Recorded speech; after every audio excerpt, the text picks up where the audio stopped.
Hello students, welcome back to our channel. तो कैसे हैं आप लोग? कैसे चल रही है आपकी एग्ज़ाम की प्रिपरेशंस? आई होप आप लोग बहुत अच्छे होंगे और आपकी एग्ज़ाम की प्रिपरेशंस भी बहुत अच्छी चल रही होगी। So today we are discuss subject code BHIC 101, that is history of India first.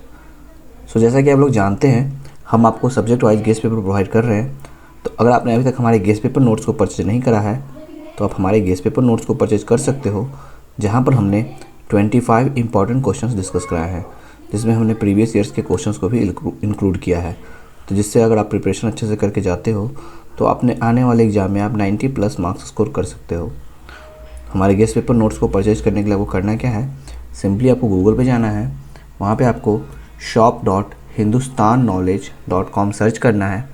उसके बाद आप हमारे वेबसाइट पे चले जाओगे, जहाँ पे आपको सिंपली यहाँ पे सर्च कोर्स के ऑप्शन पे अपना जा करके सब्जेक्ट कोड इंटर करना है, जैसे BHIC 101, और आपको यहाँ पे गेस्ट पेपर अवेलेबल हो जाएगा, जिसको आप आसानी से यहाँ से परचेज कर सकते हो। अगर आपको किसी दूसरे सब्जेक्ट का गेस्ट पेपर परचेज करना है, उसके भी आप सब्जेक्ट कोड्स यहाँ पे सर्च करके परचेज कर सकते हो। अगर आपको हमारे वेबसाइट से गेस्ट पेपर परचेज करने में कोई भी प्रॉब्लम आती है तो आप हमारे दिए गए व्हाट्सएप नंबर पर मैसेज करके उससे भी हमसे गेस्ट पेपर परचेज कर सकते हो। हमारा नंबर है 9580023321, और इस तरह से अपनी तैयारी को और बेहतर कर सकते हो और अपने आने वाले एग्जाम में अच्छे मार्क्स ला सकते हो। वापस हम अपना आज के सेशन के ऊपर आते हैं। तो आज का सेशन बहुत ही इंपॉर्टेंट होने वाला है, तो इसे अंत तक ज़रूर देखें। अगर आपको सेशन पसंद आता है तो इसे लाइक करें। अगर आपके कोई भी डाउट्स आते हैं आप उसे हमें कमेंट में पूछ सकते हैं। अगर आपने अभी तक हमारे चैनल को सब्सक्राइब नहीं किया है तो इसे सब्सक्राइब कर दें, जहाँ पर हम आपके लिए ऐसे ही इंपॉर्टेंट सेशंस लाते रहते हैं।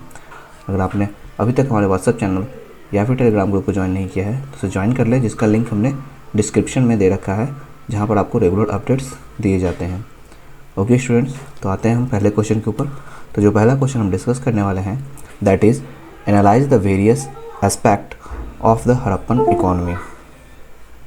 सो यहाँ पे जो अलग अलग एस्पेक्ट हैं हड़प्पन इकॉनमी के, उसको हम यहाँ पे अच्छे से एनालाइज करेंगे, समझेंगे। So the Harappan civilization, also known as the Indus Valley civilizations, flourished around 2600 to 1900 BC in the northwestern part of Indian subcontinent। तो जो हड़प्पन सिविलाइजेशन था, जिसको ही कहा जाता है इंडस वैली सिविलाइजेशन, तो पहले तो ये आपको बात हमेशा याद रहनी चाहिए कि इंडस वैली सिविलाइजेशन जो होता है, जिसको हम IVC भी लिखते हैं, ये या फिर जो हड़प्पा सिविलाइजेशन जो कहते हैं, ठीक है, ये दोनों एक ही हैं। ठीक है, इसमें कोई डाउट आपको नहीं होना चाहिए। और इसको नाम इंडस वैली सिविलाइजेशन इसलिए किया गया है क्योंकि ये इंडस रिवर के, ठीक है, सराउंडिंग्स में ये सिविलाइजेशन बसी हुई थी। तो यहाँ पे जो फ्लरिश था ये सिविलाइजेशन, ये लगभग 2600 से लेके 1900 BCE यानी बिफोर क्रिश्चियन इरा, ठीक है, उस समय ये फ्लरिश था। कहाँ पे? नॉर्थ वेस्टर्न पार्ट जो था इंडिया का, वहाँ पे। It was one of the earliest urban civilization in the world. और ये सॉरी ये मतलब सबसे पुराना में से एक, सबसे पुराना ये क्या था, सभ्यता था पूरे विश्व भर में। ठीक है, अर्लीस्ट अर्बन सिविलाइजेशन, अर्बन मतलब यहाँ पे शहरी ये सभ्यता था। ठीक है, the economy of Harappans was well organised and based on agriculture, trade, industries and animal husbandry. तो यहाँ पे जो इकोनॉमी थी हड़प्पा की, अगर हम इकोनॉमी की बात कर रहे हैं, ठीक है, तो जो इकोनॉमी थी हड़प्पा की वो बेस्ड थी किस चीज़ पे? तो यहाँ पर ये पहला तो कि वेल ऑर्गेनाइज थी, ठीक है, अच्छे से इसको मतलब बनाया गया था, ऑर्गेनाइज किया गया था। ठीक है, और ये आधारित थी कृषि के ऊपर, व्यापार के ऊपर, इंडस्ट्रीज़ के ऊपर और एनिमल हस्बेंड्री के ऊपर। ठीक है, their economic activities supported the growth of large cities like Harappa and Mohenjodaro. और इनकी जो इकोनॉमिक एक्टिविटीज़ थी वो सपोर्ट करते थे दूसरे बड़े शहरों के ग्रोथ को, जैसे कि हड़प्पा हो गया, मोहनजोदारो हो गया। ये सारी चीज़ें हमें हड़प्पा में देखने को मिलती है। तो हम एक एक करके सभी एस्पेक्ट्स को समझेंगे। First is the agriculture. Agriculture was the main occupation of the Harappa people. तो हड़प्पा के जो लोग थे उनका जो सबसे मुख्य पेशा था वो था कृषि। They cultivated crops such as wheat, barley, peas, sesame and mustard. तो वो कई सारे जो फसल थे वो उगाते थे, जैसे गेहूँ हो गया, बार्ले हो गया, मटर हो गया, ठीक है, सीसम हो गया, और मस्टर्ड यानी कि जो होता है सरसों। Evidence also shows the evidences also shows that cultivation of cotton making the Harappas among the earliest cotton growers in the world। तो यहाँ पे जो इनके एविडेंस मिलते हैं, यानी कि जो हम तथ्य बोलते हैं ना, जो पुराने तथ्य मिलते हैं, ठीक है, सबूत मिलते हैं, उसको एविडेंस कहते हैं। तो एविडेंस यहाँ पे ये भी दर्शाता है कि जो ये सभ्यता थी यहाँ पे कल्टीवेशन होता था कॉटन की, ठीक है। और ये हड़प्पा को सबसे पुराना, सबसे पहला, ठीक है, कॉटन ग्रोवर्स बताता है विश्व भर में। The fertile soil of the Indus river valley and the seasonal floods helping in farming. तो एक तो यहाँ पे इंडस रिवर वैली के पास क्या थी, बहुत ज़्यादा फर्टाइल सॉइल थी। फर्टाइल मतलब होता उपजाऊ। और यहाँ पे सीजनल फ्लड्स जो आता था, ठीक है, मतलब किसी एक खास सीज़न में यहाँ पे बाढ़ आती थी, जिससे कि कृषि को, फार्मिंग को, खेती को बहुत ज़्यादा मदद मिलता था। Farmers use simple tools and irrigation methods to increase productions. यहाँ पे जो किसान भाई थे वो साधारण जो औजार होते थे उसका इस्तेमाल करते थे, इरिगेशन मेथड का इस्तेमाल करते थे अपने प्रोडक्शन को बढ़ाने के लिए। Second is the animal husbandry, पशुपालन, ठीक है। The Harappans domesticated animals like cattle, buffaloes, sheep, goats and dogs. तो जो हड़प्पा के जो लोग थे वो एनिमल्स को डोमेस्टिकेट करते थे, पालतू बनाते थे, जैसे कि कैटल हो गए। कैटल मतलब कि जो भी काऊ ये सब हो गए, ठीक है, मवेशी जो होते हैं, ठीक है, वो हो गए, कैटल्स हो गए। फिर बफेलोज हो गए, शिप हो गया, ठीक है, भेड़, गोट्स, बकरी और कुत्ते, ठीक है, ये सब वो अपने पालतू बनाते थे। These animals were use for farming, transportation, milk production and other daily needs. इन जानवरों का इस्तेमाल किया जाता था खेती के अंदर, ठीक है। उसके बाद ट्रांसपोर्टेशन में इन पे सामान लाद कर यहाँ से वहाँ ले जाने में मदद करते थे। मिल्क प्रोडक्शन जैसे गोट हो गया, ठीक है, बफेलोज हो गए। और फिर दूसरे डेली ज़रूरतों पे इनका यूज़ किया जाता था। Oxen were especially important for ploughing fields and carrying goods. तो जो यहाँ पे ऑक्सन होते थे, बैल होते थे, ठीक है, उनका खास करके इस्तेमाल किया जाता था खेतों को जोतने में और उन पे सामान ढोने में। सो नेक्स्ट हम देखते हैं ट्रेड एंड कॉमर्स। तो व्यापार कैसा चल रहा था। Trade was an important part of Harappa economy. तो हड़प्पा की जो इकॉनमी है उसकी बहुत ही खास एक क्या था, हिस्सा था वहाँ का व्यापार। Internal trade connected different cities and village, while external trade linked the Harappans with regions such as Mesopotamia, Oman and Bahrain, ठीक है। तो एक तो इनका आंतरिक व्यापार होता था। आंतरिक मतलब कि अपने ही टेरिटरीज के अंदर में। तो यहाँ पे कुछ छोटे छोटे जो शहर थे, अलग अलग जो गांव थे, वो आपस में मिलते थे, कनेक्ट होते थे और ट्रेड करते थे। वहीं जो इनका जो बाहरी व्यापार होता था वो हड़प्पा के क्षेत्र को दूसरे क्षेत्रों से कनेक्ट करता था, जैसे मेसोपोटामिया, ठीक है, ओमान हो गया, बहरीन हो गया, इन सब जगहों से। Archaeological findings of seals, weights and foreign goods indicated active commercial relations. यहाँ पे जो हमारे पुरातत्व मिलते हैं, ठीक है, आर्कियोलॉजिकल फाइंडिंग्स, उससे पता चलता है कि जो सील्स थे, ठीक है, सील्स लगाई जाती थी, वेट्स होते थे, ठीक है, और जो फॉरेन गुड्स थे ये बताते हैं कि कैसे इनका कॉमर्शियल रिलेशन बहुत ही एक्टिव होता था। The Harappans used standardized weights and measures which help maintain fairness in trade। तो हड़प्पा जो थे वो क्या यूज करते थे, एक वेट, ठीक है, स्टैंडर्डाइज मतलब कि जैसे हम लोग बोलते हैं ना 1 kg बराबर पता है कि 1000 ऑफ ग्राम होता है। तो एक स्टैंडर्ड वेट है, इसी तरह से एक वेट यूज करते थे, वेट मेजर, जिससे कि उनको फेयरनेस ट्रेड के अंदर, ठीक है, फेयरनेस वो बनाने में मदद करता था। Next is the crafts and industries. So the Harappans were skilled craftsman. तो हड़प्पा में कई सारे कारीगर भी थे, वो काफ़ी स्किल्ड होते थे। They produce pottery, beads, jewellery, metal tools, textiles and seals. ये कई सारी चीज़ों को बनाते थे, जैसे बर्तन बनाना, पॉटरी, ठीक है, बीड्स, ज्वेलरी बनाना, मेटल्स के टूल्स बनाना, ठीक है, कपड़े, टेक्सटाइल्स और सील्स बनाना। Industries developed in many urban centres. यहाँ पे बहुत सारे क्षेत्रों में, अर्बन सेंटर्स में इंडस्ट्रीज भी बहुत ज़्यादा बढ़ जाता है। Bead making, copper and bronze work and pottery productions were highly advance. तो उसके वजह से क्या होता है, जो बीड्स बनाए जाते थे या फिर कॉपर या फिर ब्रॉन्ज का जो काम किया जाता था और जो पॉटरी प्रोडक्शन था वो बहुत ज़्यादा एडवांस हो जाता है। This products were traded both within and outside the civilization. और ये सारे जो प्रोडक्ट्स बनते हैं इनको दोनों तरफ क्या किया जाता था, ट्रेड किया जाता था, चाहे वो सिविलाइजेशन के अंदर में हो या फिर सिविलाइजेशन के बाहर में हो, आउटसाइड द सिविलाइजेशन, ठीक है। Next is the urban economy. The well planned cities show a strong economic system, ठीक है। तो यहाँ पे क्या थी, शहर को वेल प्लान बनाया गया था जो कि एक स्ट्रॉन्ग इकोनॉमिक सिस्टम को दिखाता है। Large granaries store foods grains ensuring a stable food supply. तो यहाँ पे बड़े बड़े ग्रेनरीज बनाए जाते थे जहाँ पे फूड को स्टोर किया जाता था, ठीक है, इस तरह से, ठीक है, जहाँ पे फूड को स्टोर किया जाता था, जिससे कि हमको एक स्टेबल फूड सप्लाई यहाँ पे देखने को मिलता है। Roads, drainage systems and warehouses supported trade and commercial activities. Roads बनाए जाते थे, ड्रेनेज सिस्टम बहुत अच्छा था, वेयर हाउस बनाए जाते थे, ये सारे सपोर्ट करता था ट्रेड और कॉमर्शियल एक्टिविटीज़ को। Specialized workers such as merchants, artisans, farmers and labourers contributed to economic growth. तो इकोनॉमिक ग्रोथ के अंदर बहुत सारे लोगों का कंट्रीब्यूशन देखने को मिलता है, जैसे कुछ स्पेशलाइज्ड वर्कर मतलब होते हैं किसी स्पेशल चीज़ के लिए जो काम करते हैं, ठीक है, जैसे कि मर्चेंट्स हो गए, आर्टिशंस हो गए, फार्मर्स हो गए, ठीक है, लेबरर्स हो गए, सबका अलग अलग भूमिका है। तो ये सब इकोनॉमिक ग्रोथ में अच्छा कंट्रीब्यूट कर रहे थे। यूज ऑफ रिसोर्सेज का इस्तेमाल। The Harappans efficiently use natural resources. जो हड़प्पाज थे वो बहुत ही सावधानीपूर्वक अच्छे से अपने प्राकृतिक संसाधन का इस्तेमाल करते थे। They obtained metals like copper from Rajasthan and other regions, ठीक है। तो जो कॉपर जैसा मेटल्स होता था उसको वो कहाँ से इस्तेमाल करते थे, ऑब्टेन करते थे, तो राजस्थान से और दूसरे क्षेत्रों से। Stones, shells and precious materials were brought from distant places for manufacturing luxury goods. तो स्टोन्स लाना, सेल्स लाना या फिर जो भी प्रीशियस मटेरियल्स होता है उसको वो दूसरे जगहों से लाते थे ताकि लग्जरी गुड्स बनाए जा सके। तो ये सब अपने रिसोर्सेज का इस्तेमाल करते थे। तो कंक्लूजन में हम बता सकते हैं the Harappa economy was diverse, organized and prosperous. तो हड़प्पा की जो इकोनॉमी थी वो काफ़ी ज़्यादा फैली हुई थी, अच्छे से ऑर्गेनाइज्ड थी, संतुलित थी, ठीक है, और प्रॉस्पेरियस थी, पूरे भरी पूरी थी। Agriculture formed its foundation while trade, industries and animal husbandry strengthened economic development.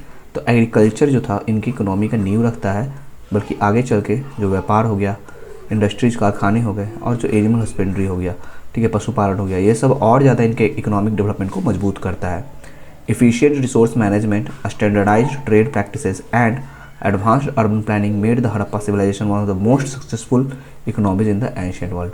तो कई सारी चीज़ जो है वो इनको बहुत ज़्यादा सक्सेसफुल बनाते हैं पूरे प्राचीन विश्व में। अगर हम देखें तो जैसे कि हो गए रिसोर्सेज को अच्छे से एफिशिएंट मैनेज करना, ठीक है, ट्रेड प्रैक्टिसेस को स्टैंडर्डाइज करना, अच्छे से वेट का इस्तेमाल करना, ठीक है, और जो अर्बन प्लानिंग है उसको एडवांस करना, ठीक है, ये सारी चीज़ें जो हैं वो हड़प्पा सिविलाइजेशन को, ठीक है, अपने समय के सबसे बेहतर और सबसे सक्सेसफुल इकोनॉमी बनाता है। तो इस तरह से हमने पहले क्वेश्चन को यहाँ पे कंप्लीट कर लिया।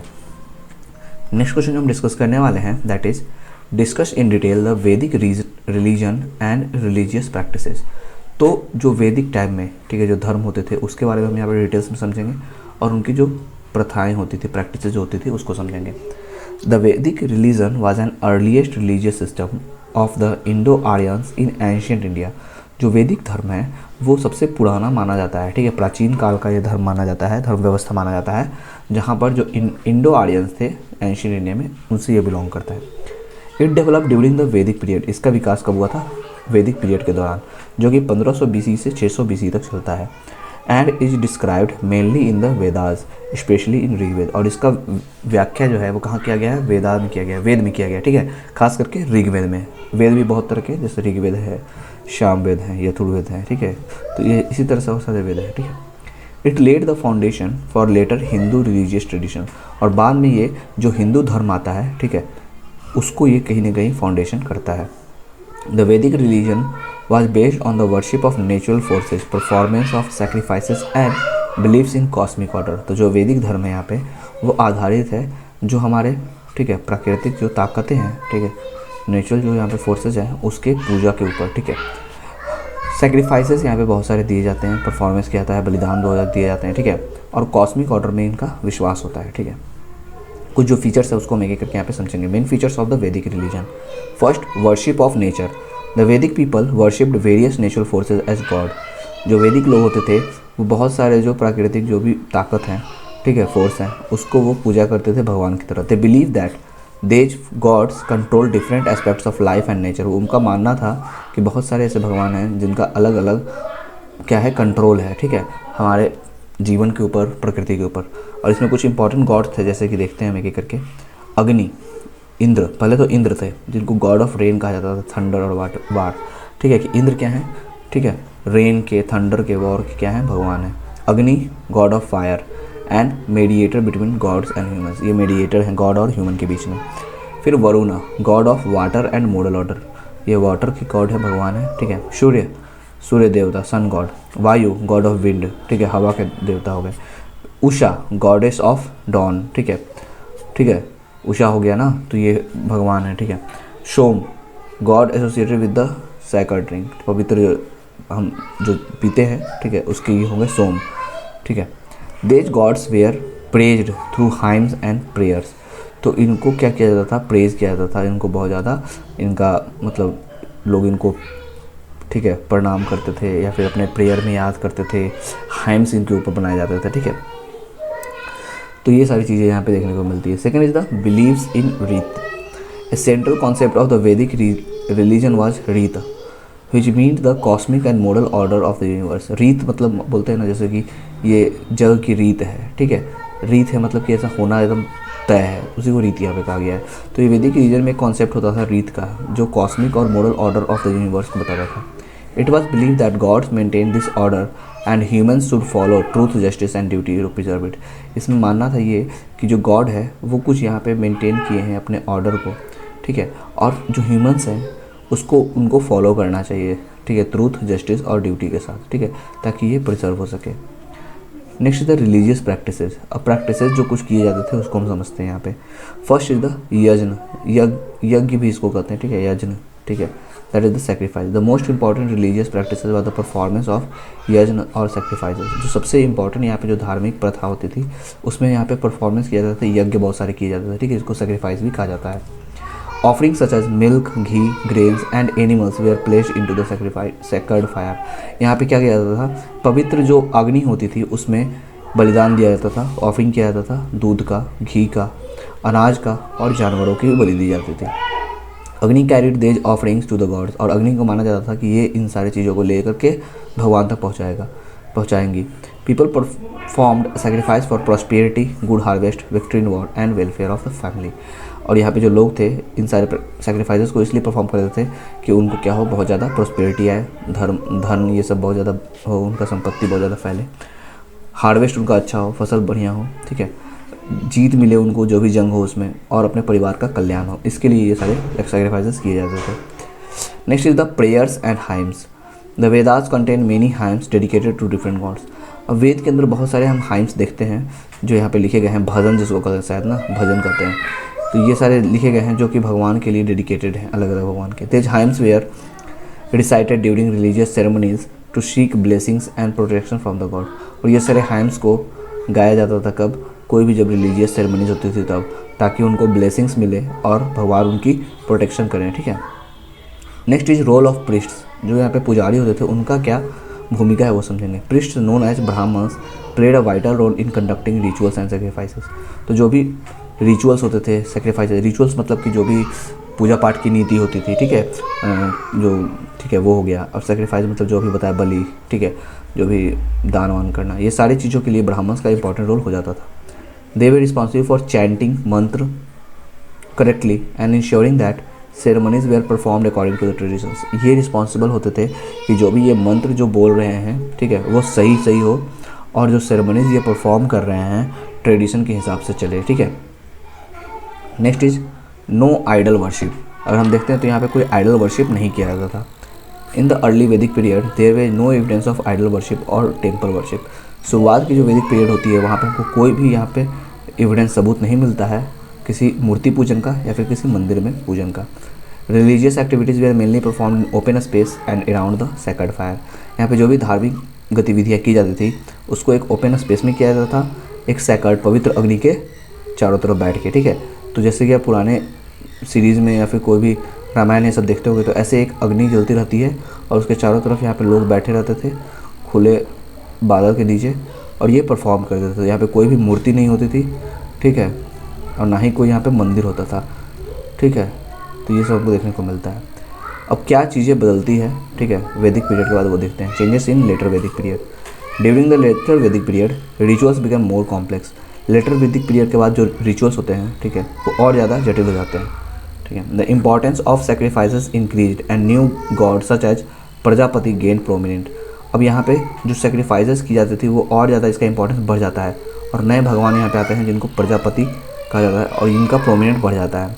Ideas about karma, rebirth and spiritual knowledge also begin to develop. और यहाँ पे कुछ विचार भी नए नए आते हैं, जैसे कि कर्म यानी कि आप जो काम करते हो उस तरफ आपके फल मिलते हैं, रीबर्थ आपका पुनर्जन्म होता है, और स्पिरिचुअल नॉलेज भी यहाँ पे बढ़ जाता है जो कि डेवलप होने लगता है। कंक्लूजन हम बताएंगे, the Vedic religion was centred on the worship of nature, faith in divine power and the performance of sacrifices.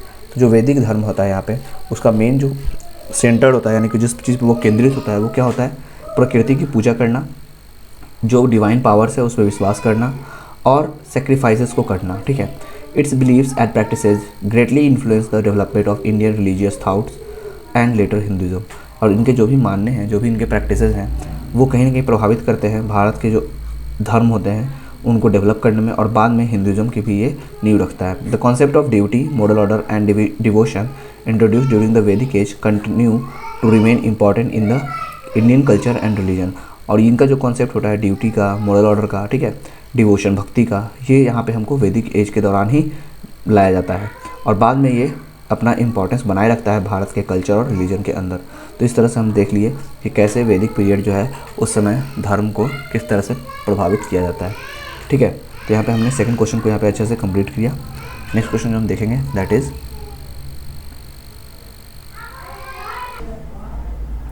So the next question is, what are the main features of urbanization which developed in the 6th century BC। तो जो 6th century BC में urbanization का development हुआ था उसके क्या features थे main, वो हम समझेंगे। The 6th century BC is considered an important period in Indian history because it witnessed the second urbanization. तो जैसा कि हम देखते हैं यहाँ पे 6th सेंचुरी BC का जो अर्बनाइजेशन था वो इम्पॉर्टेंट रहा है इंडियन हिस्ट्री के अंदर, ठीक है, क्योंकि इस समय सेकेंड अर्बनाइजेशन हुआ था। During this time many towns and cities developed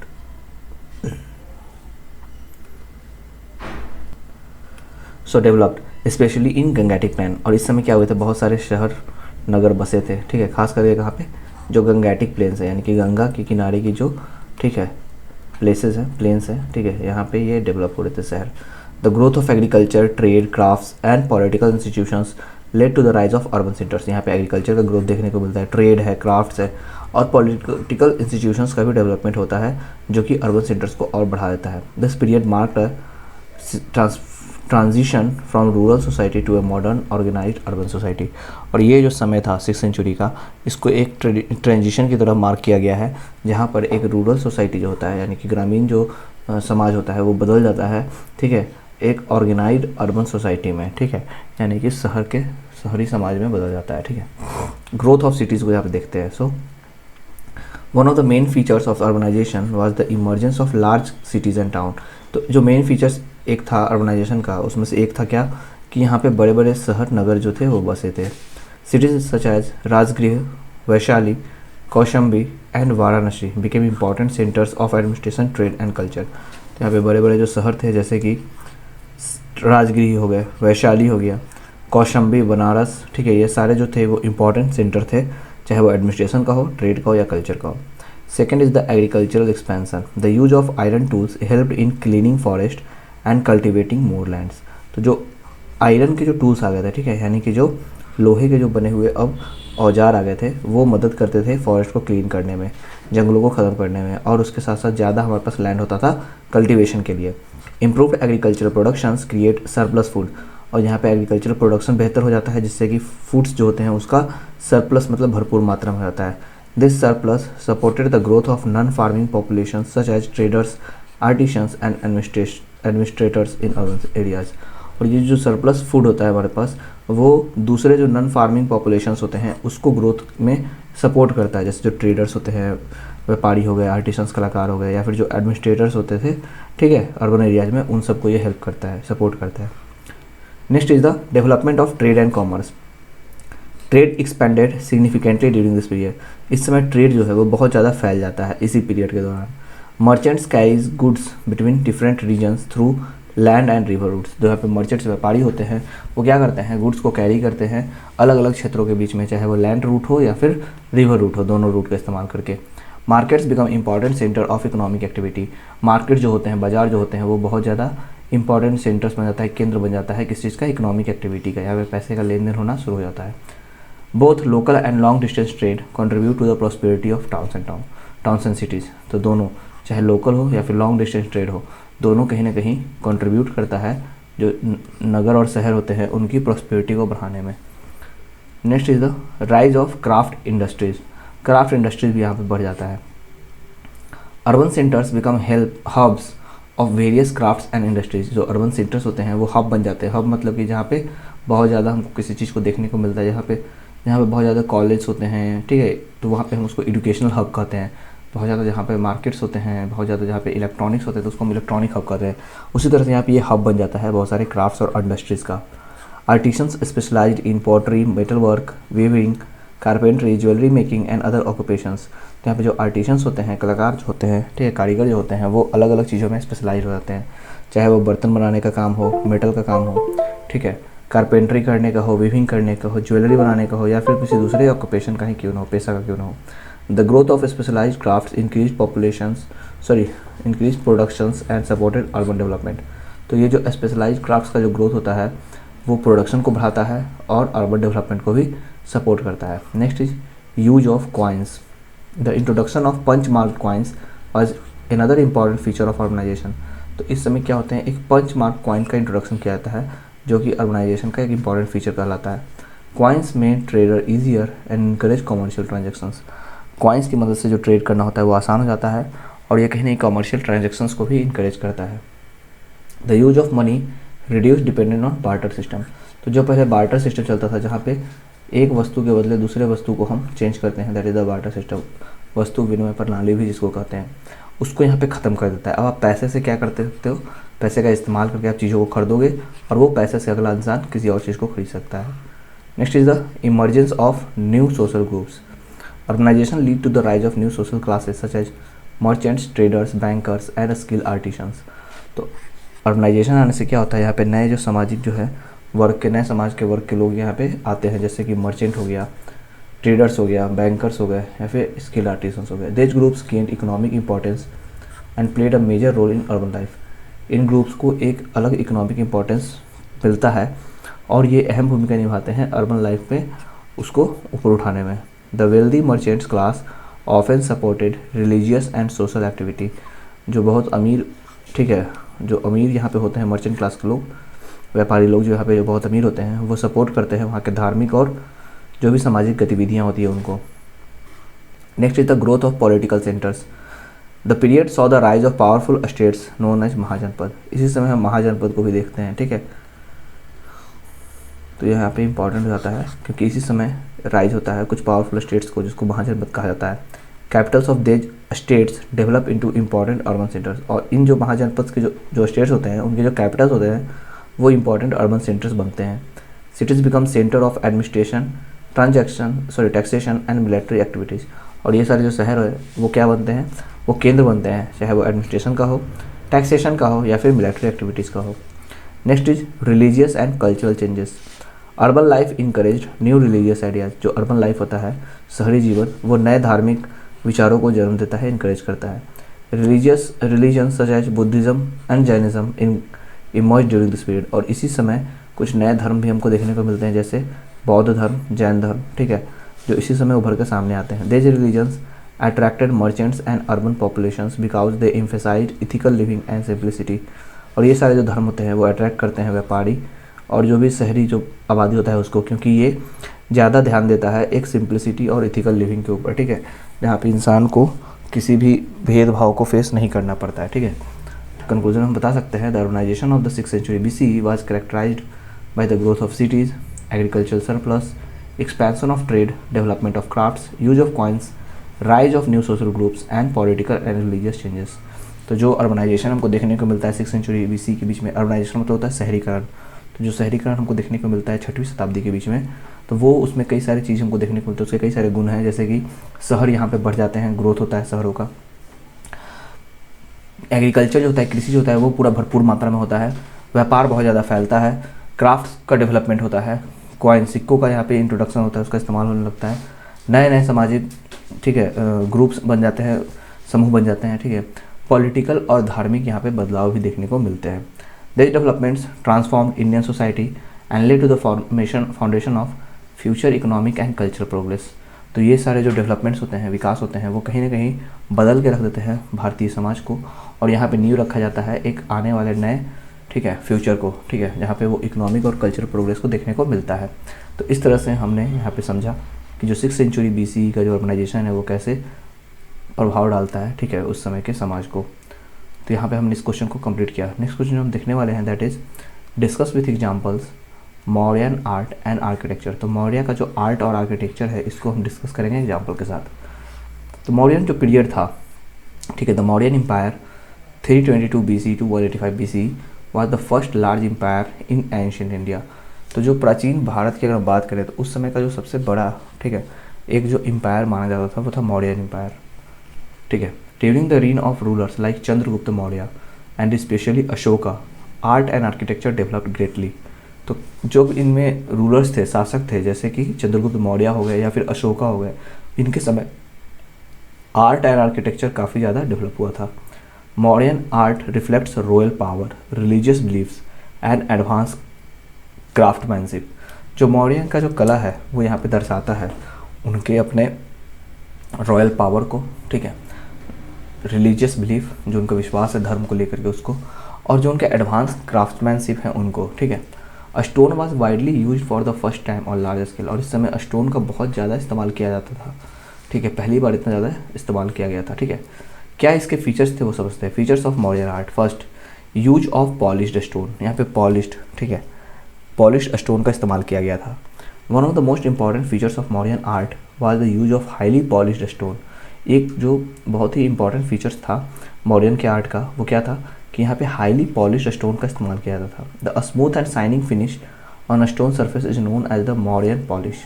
और इसका जो सबसे चिकना और जो चमकीला यहाँ पे जो फिनिश था स्टोन के सरफेस का उसको कहा जाता था Mauryan polish.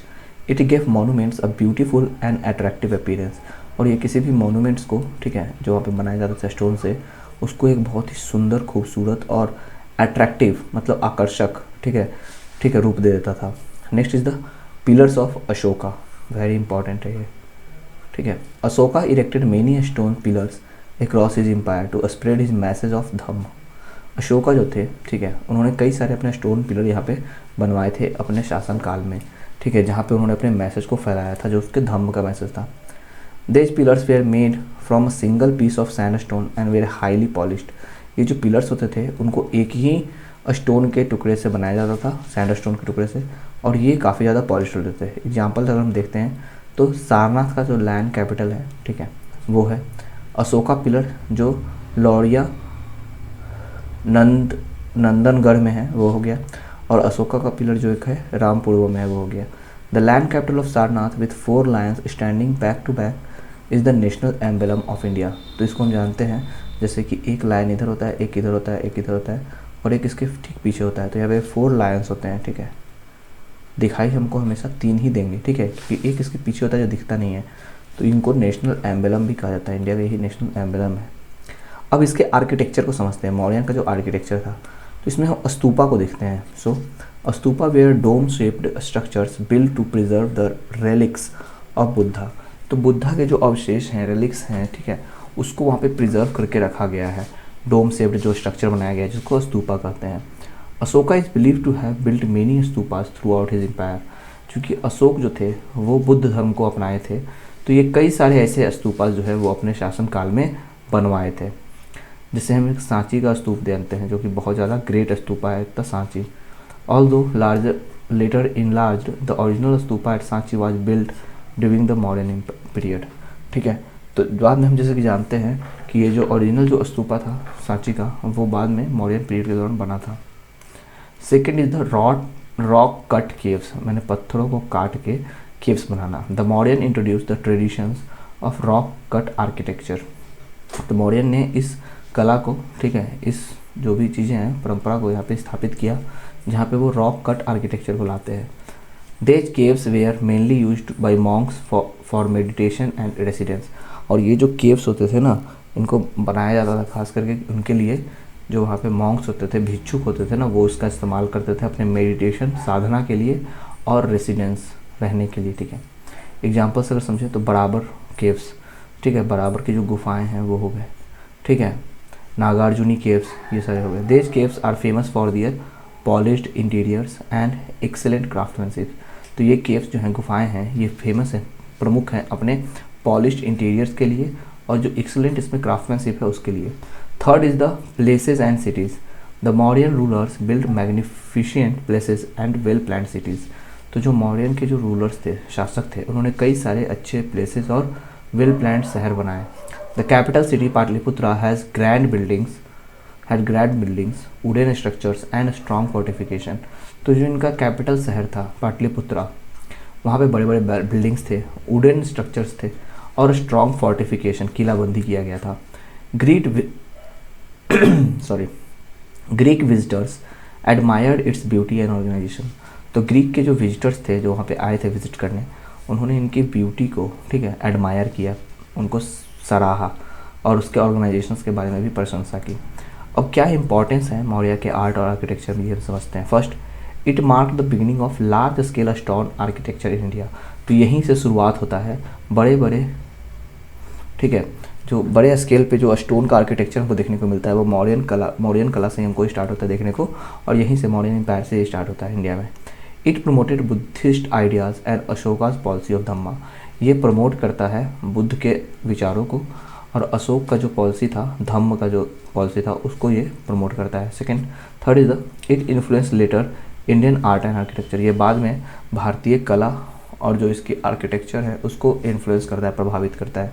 And the last is it demonstrated the political power and cultural achievements of the Mauryan empire. ये दर्शाता है कि किस तरह से, ठीक है, पॉलिटिकल पावर और कल्चरल अचीवमेंट जो थे वो मौर्यन एम्पायर में हमको देखने को मिले हैं। ठीक है, तो कंक्लूजन में हम इसको समझाएंगे और बताएंगे कि Mauryan art and architecture represents a significant stage in the history of ancient India. तो जो हम, ठीक है, हाँ, तो एंशिएंट इंडिया की अगर हम बात करें, ठीक है, तो इस समय जो यहाँ पे मौर्यन के जो आर्ट एंड आर्किटेक्चर थे वो एक सिग्निफिकेंट स्टेज था, ठीक है, भारत के इतिहास के अंदर। Ashoka pillars, stupas, rock cut caves and the city of Pataliputra show the artistic excellence and engineering skills of the Mauryan period. तो जो अशोक के पिलर्स हैं, स्तूपा बनाए गए हैं, ठीक है, रॉक कट केव्स बनाए गए हैं, और जो शहर बसाया गया था पाटलिपुत्रा, ये दर्शाता है कि कितना एक्सलेंस इनका आर्टिस्टिक था, ठीक है, और इंजीनियरिंग स्किल्स कितना बेहतर था मौर्यन एम्पायर के दौरान, मौर्यन पीरियड के दौरान। These monuments remain important symbols of India's rich culture heritage। और ये सारे जो मोनूमेंट्स हैं वो एक अलग पहचान उन्होंने अपना बनाया, ठीक है, भारत के, ठीक है, जो धरोहर है उसके अंदर, ठीक है, जिसमें काफ़ी कल्चरल हेरिटेज के अंदर इसमें ये इन्वॉल्व है। तो यहाँ पे हमने इस क्वेश्चन को अच्छे से यहाँ पे कंप्लीट किया।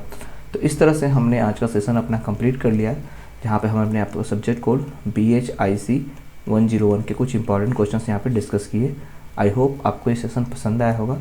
अगर आपने सेशन को पसंद किया है तो प्लीज़ इसे लाइक कर दें। अगर आपके कोई भी डाउट्स हैं तो आप हमें कमेंट में पूछ सकते हैं, हम आपको उसका रिप्लाई करेंगे। अगर आपने अभी तक हमारे चैनल को सब्सक्राइब नहीं किया है तो आप इसे सब्सक्राइब कर दें, जहाँ पर हम आपके लिए ऐसे ही इंपॉर्टेंट सेशंस लाते रहते हैं। अगर आपने अभी तक हमारे व्हाट्सएप चैनल या फिर टेलीग्राम ग्रुप को ज्वाइन नहीं किया है तो उसे ज्वाइन कर लें, जिसका लिंक हमने डिस्क्रिप्शन में दे रखा है, जहाँ पर आपको रेगुलर अपडेट्स मिलते रहते हैं। और स्टूडेंट्स, अपने तैयारी को बेहतर करने के लिए आप गेस्ट पेपर परचेज कर सकते हो। इसके लिए आपको करना है क्या है, गूगल पे जाके shop.hindustanknowledge.com सर्च करना है और आप हमारी वेबसाइट पे चले जाओगे, जहाँ पे आपको सिंपली यहाँ पे सर्च कोड्स के ऑप्शन पे जाके अपना सब्जेक्ट कोड इंटर करना है और आप इसको यहाँ से आसानी से बाय नाउ पे जाके परचेज कर सकते हो। या फिर आप हमारे व्हाट्सअप नंबर 9580023321 पे मैसेज करके वहाँ से भी आप हमसे गेस्ट पेपर परचेज कर सकते हो और अपनी तैयारी को बेहतर कर सकते हो। ओके स्टूडेंट्स, अपने एग्ज़ाम की अच्छी तैयारी करें। All the very best for your exam. Have a good day, take care, bye bye.